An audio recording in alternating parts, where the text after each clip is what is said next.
Existe uma crença, uma ideia amplamente aceita, constantemente reforçada, difundida e que acaba sendo bastante conveniente para muita gente. É a ideia de que se a pessoa não está evoluindo, a responsabilidade é sempre dela.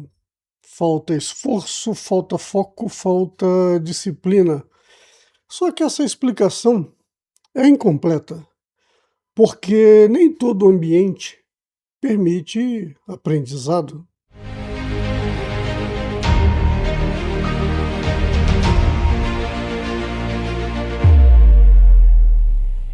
Olá, eu sou o Luísio, pesquisador e professor. Seja muito bem-vindo ao canal Brain Academia de Negócios. Fica comigo, porque hoje vamos conversar sobre a letra R do arco, ou seja, reconfigurar o entorno. Podemos afirmar que estagnação não é sempre pessoal. Alguns ambientes formam profissionais, já outros apenas os consomem. Eles exigem entrega, rapidez, adaptação constante, mas não oferecem feedback, correção, nem mesmo margem de aprendizado. Nesse tipo de ambiente, a pessoa trabalha muito e aprende pouco, quase nada, não por incapacidade, incompetência, mas por falta de estrutura. O que faz um ambiente ensinar? Bem, o cérebro humano, para aprender, precisa de três coisas. Primeiro, o feedback claro, direto, objetivo. Segundo, consequências reais. Terceiro, possibilidade de ajuste.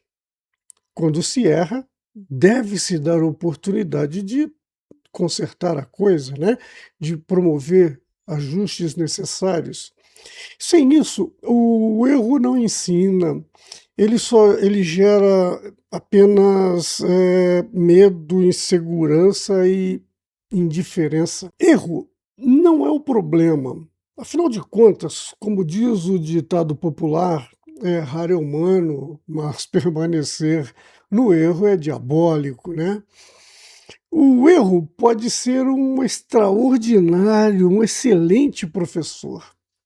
Claro, quando e se é bem compreendido. Vamos ser claros aqui. O erro não é o vilão do aprendizado. O vilão do aprendizado é o erro sem a devida leitura. Ou aquele erro punido automaticamente, ou mesmo o erro escondido, varrido, sabe, para debaixo do tapete. Ambientes que punem erro criam profissionais defensivos. Já aqueles ambientes que escondem os erros, que jogam para debaixo do tapete, criam profissionais iludidos. E nenhum dos dois aprende bem o que poderia ser aprendido. Alguns sinais de ambientes pobres em aprendizado são fáceis de reconhecer. Tarefas excessivamente roteirizadas, sabe, aqueles processos onde o passo a passo é tão rígido, é tão rigoroso, que não sobra espaço para julgamento, para criatividade, ou mesmo para a adaptação do indivíduo. Onde existe zero autonomia, ou seja, execução estrita de ordens, sem escolha de método ou tempo. Onde feedback só é quando ocorre erro. Quando as decisões são concentradas no topo ou em pequenos grupos, né, em pequenos núcleos, e a execução é espalhada, é pulverizada na base. O que acaba acontecendo nesses ambientes? Cria-se um abismo perigoso entre quem pensa e quem faz. né? Quem toma decisão e quem está lá colocando a mão na massa. Nesse tipo de ambiente, eh, pobre em aprendizado, o cérebro entra no modo de sobrevivência e nesse modo de sobrevivência, não há aprendizado, ou seja, o modo de sobrevivência não ensina, ele protege ou pelo menos tenta proteger. O modo de sobrevivência é aquele estado tanto psicológico quanto fisiológico, né, onde o cérebro passa a operar sobre a premissa de que há uma ameaça imediata, constante à sua integridade, seja física, emocional ou até mesmo social. Em neurociência, é a dominância do sistema nervoso simpático, ou seja, teu botão de pânico, né, o botão de pânico que tem no teu corpo, sobre o parasimpático, que é o responsável pelo estado de descanso e digestão. Quando você entra nesse modo, o cérebro é obrigado a fazer uma escolha pragmática, porém muito cara. Ele acaba escolhendo economizar energia nas funções superiores para garantir a execução de funções básicas, aquelas funções próprias de sobrevivência, não? Então, nesse modo de sobrevivência, o processamento de informações ele muda de direção, né? Em vez de ir na direção do pensar e agir, ele acaba indo na direção oposta, né, do reagir para justificar. Ou seja, para manter o alerta, o cérebro suspende processos que ele considera luxos em meio ao caos, em meio a uma crise.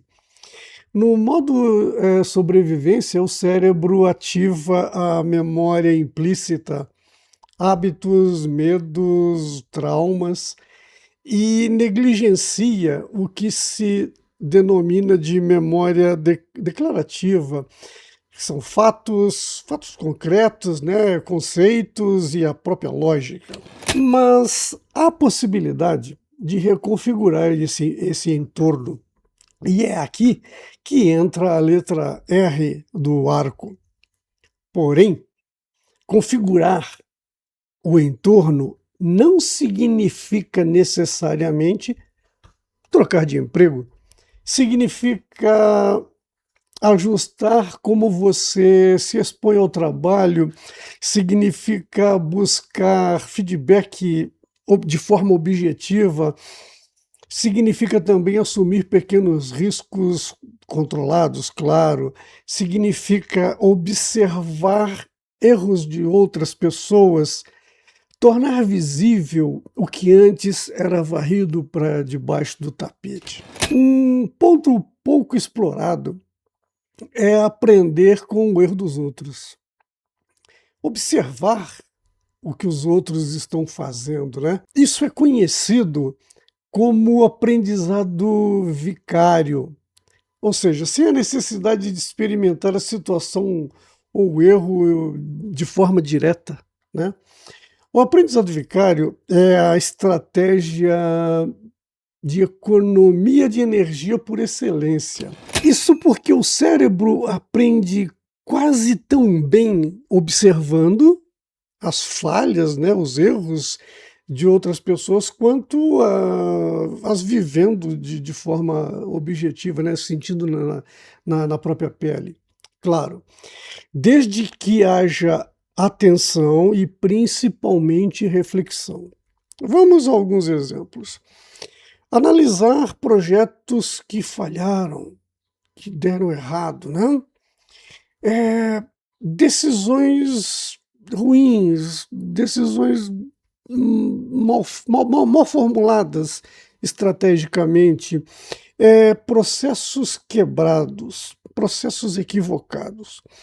Isso acaba por economizar tempo, energia e sofrimento, convenhamos, não? Já no próximo vídeo, entraremos numa zona um tanto perigosa, ou seja, aprender fora da tua função, quando isso te torna estratégico e quando te faz você se perder, né?